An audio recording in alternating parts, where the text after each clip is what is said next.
Hello Barry, welcome. Hello. Welcome to this wonderful chatty space, and I'll try not to touch the table so the camera doesn't move too fast. So today we are going to be talking about a bit of cyber essentials, a bit of security, a bit of interoperability, and then of course kind of like relating that back to like what we do and where that experience comes from. So do you want to introduce yourself first of all to the many millions of subscribers? Okay, I'm Barry. I'm a technical consultant here at Symmetry, and I've been here for nearly 10 years, and I'm part of the ITS team. And part of the furniture by the sounds of it. Yeah, so I mean, you have just commandeered or steered us through a Cyber Essentials audit. I mean, there's a lot of support that's out there, and I, as a digital marketing manager, I sort of see the importance of cybersecurity, but it seems like the government's actually doing a massive push now to try and just make sure that everyone who's got data in the UK is safe. And is that what Cyber Essentials is? Because it's government run, isn't it? It is. It's backed by the government, and yeah, it is. It's trying to ensure that companies are looking at their security, looking at their systems, and putting things in place to protect them. And that's what Cyber Essentials does. It goes through tests of your systems and what you're doing and policy changes and things like that. So with the government backing it, it's brilliant, because people can take that seriously, and also it's from the government. So if you go and pass that to a third party, people are going to know that it's accreditation. So is it a bit like the British kite mark? You know how? Yeah, it's similar to that. Because so it's not actually the National Cybersecurity Company. No, it's not. Cyber Essentials is its own company. Cyber Essentials itself, yes, that's correct. But the government are backing this, and I mean the government tenders. You would have had to have this since 2014.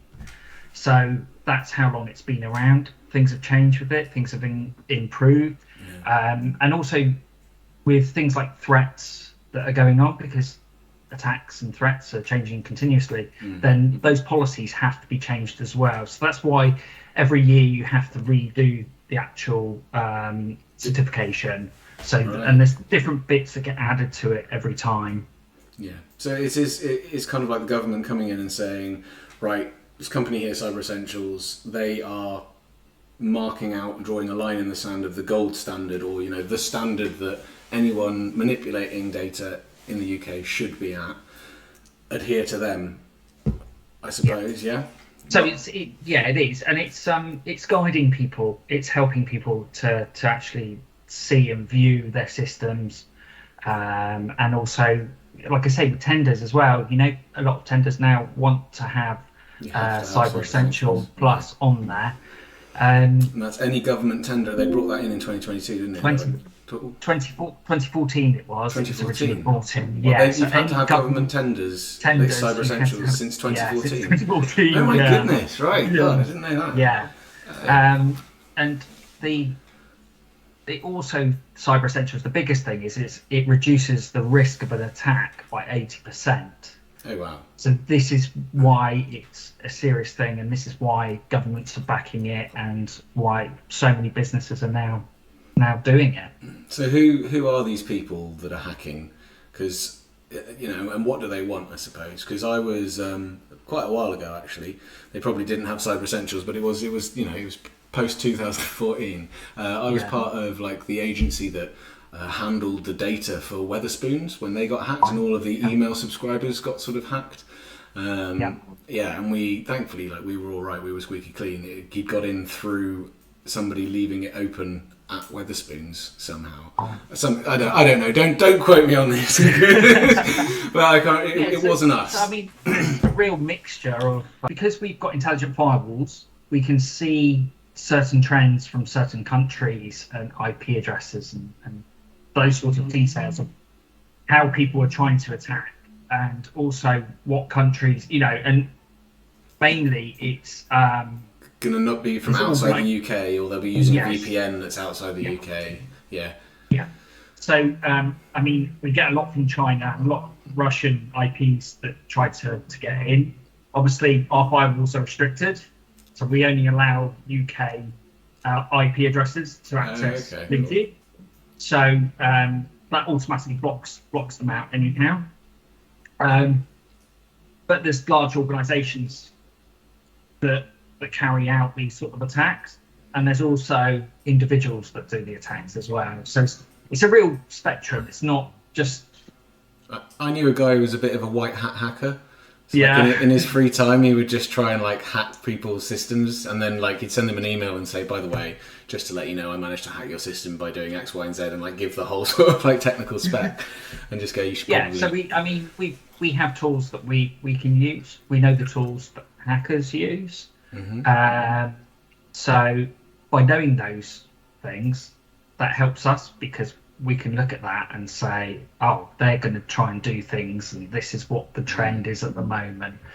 So, so really, attackers could be anyone. Could be one person, it could be an organisation, it could be a government. You've got no idea who these people are. They could be your next door neighbours. That's part of the mystery, right?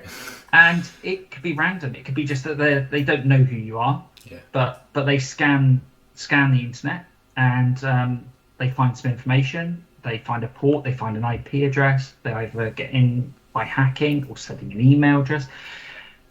There's so many different ways of doing it. Loads of loose ends that might have just left, in social media as well. So I mean, when you look at social media, I mean, you'll quite often sometimes you'll see.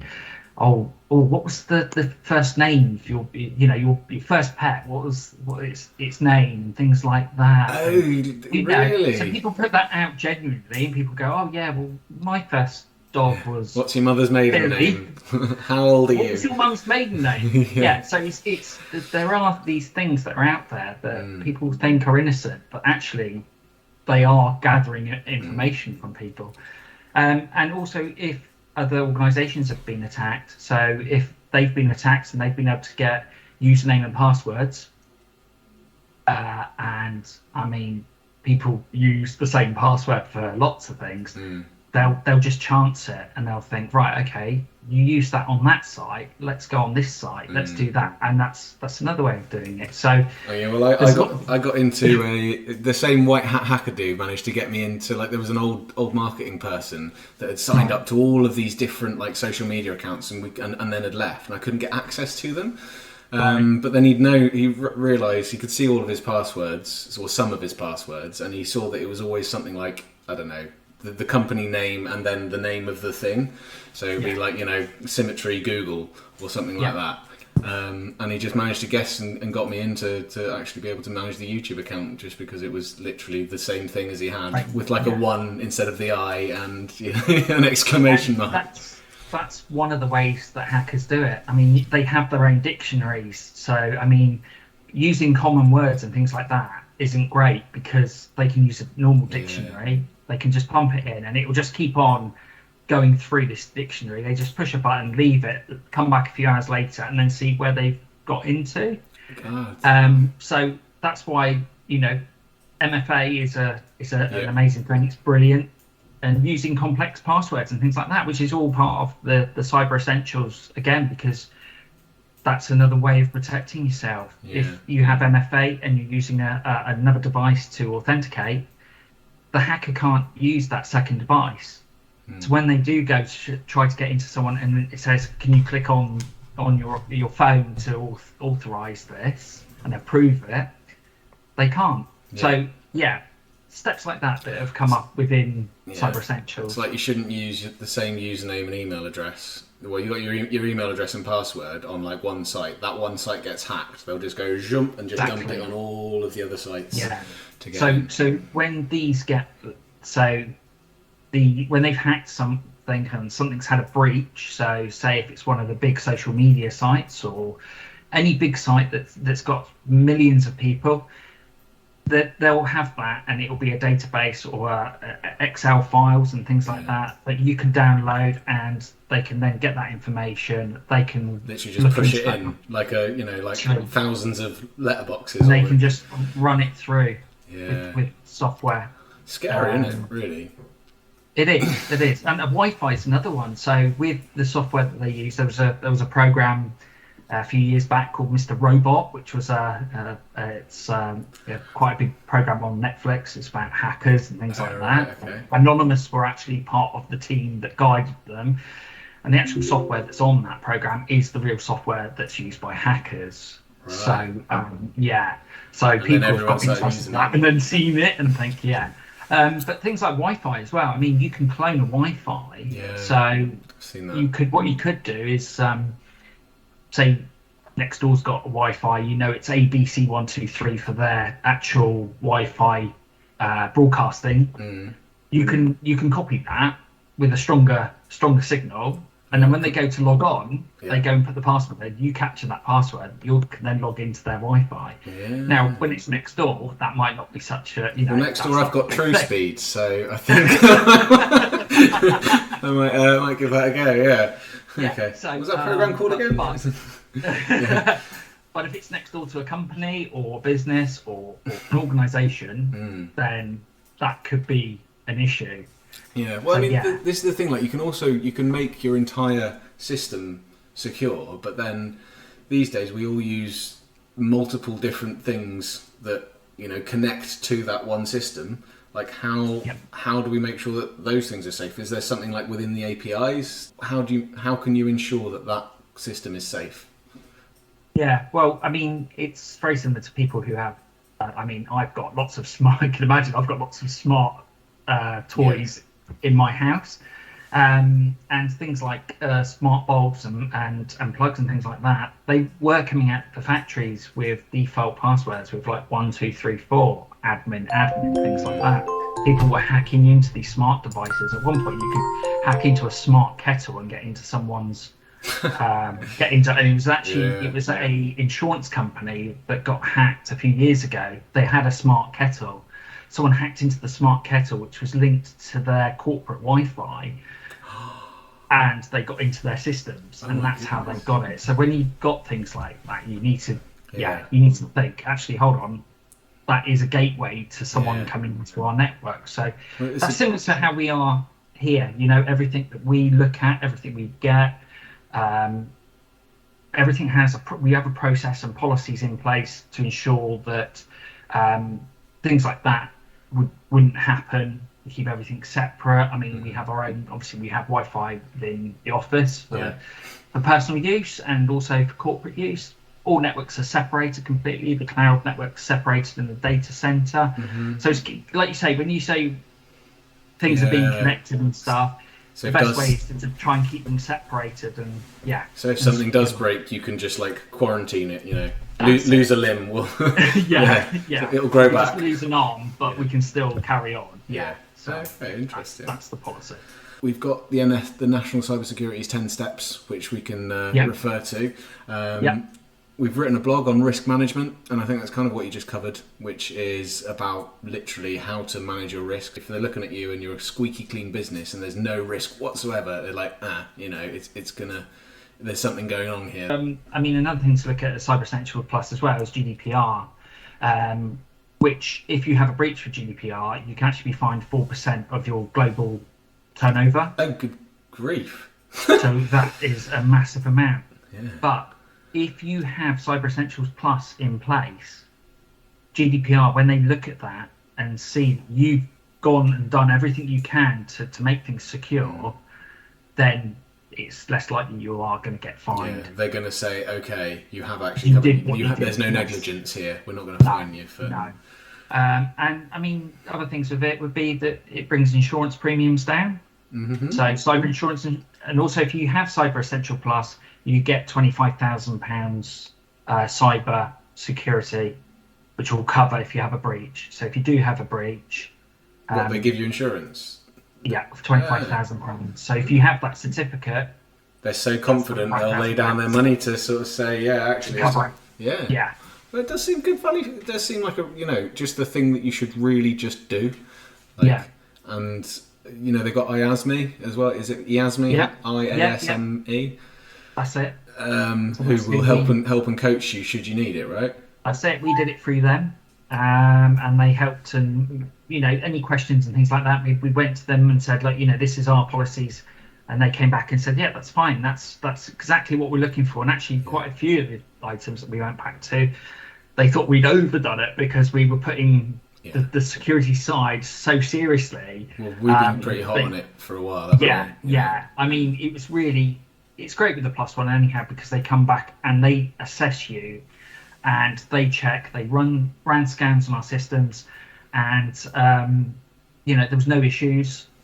They gave us guidance, and let's say things like MFA and things like that got put in place, and sorted. So that's how we passed. Bish bash bosh. Yeah, we overdid it, but we like to be secure. Yeah. Well, that's good. Okay, so we should refer anyone that's viewing this to go and have a look at the NCSC, National Cybersecurity Centre. I always get those two, the letters all mixed up. NSSCC and RSPCA, because as you said, there's a lot of support that can go out there. And do you have to pay for IASME, or is it like an extra consultancy fee? Yeah, so they do it as it's a fixed rate with them. So part of the package of getting cyber they do a package, and they will help you. And if you're unsure, they're there to help. And the advantage now is obviously we've been through those steps and that procedure, so we know exactly what that is and how to go through that. Some people, I think, probably worried about it, but there's nothing to worry about. There's so many benefits to having Cyber Essentials. 25 that grand. It outweighs anything else. Lower insurance premiums, Yeah, and a lot of people think it's going to take a lot of time. From doing the standard one to the Plus One, you've got 3 months to do that. So if you can do the first one, then you've got 3 months to make any sort of changes to your systems. We did it in about 2 weeks. Yeah, I was really surprised. Both of them done in 2 weeks. It's nothing to be sort of frightened at. There's not lots of time. It's they're not going to tell you to shut everything down, shut that off. No. Fire the receptionist. It's peace of mind as well, because at least you know that you're doing the right thing. We've been doing the right thing for years, but when someone independently goes and checks it and says, yeah, that's right, you're doing all the right things, you just think, wow, actually, yes, we're doing it right. And it gives me a stamp that I can put on the website and on social posts and things like that, so it's great for me. And I get a certificate. Cue that Cyber Essentials slide over, and thank you very much, Barry. It's been great to see you. All right, cheers. Bye-bye. Thanks, bye.